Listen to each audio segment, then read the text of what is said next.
saya memberikan apresiasi kepada BPJS Kesehatan karena bisa menciptakan kader-kader komunikator yang baik.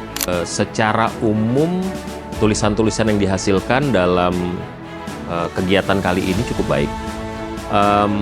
Itu merupakan suatu nilai tambah yang harus diapresiasi. Ada beberapa catatan yang saya temukan. Yang pertama adalah masih banyaknya pola yang berulang. Seperti narasi yang dibangun, tokoh yang pertama kali dikedepankan. Padahal yang harus kita pahami bahwa ketika kita membuat konten untuk Jamkes News, itu pasti harapannya yang mengkonsumsi adalah masyarakat banyak. Dan karena itu kita harus mengetahui kebutuhan dan kepentingan nilai berita buat masyarakat.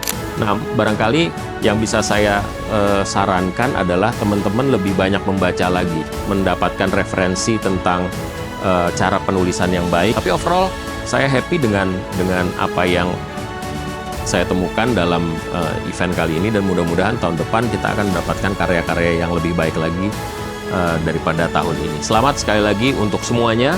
Wabil khusus kepada para pemenang, Anda layak untuk mendapatkan reward dari event ini. Selamat sekali lagi. Terima kasih.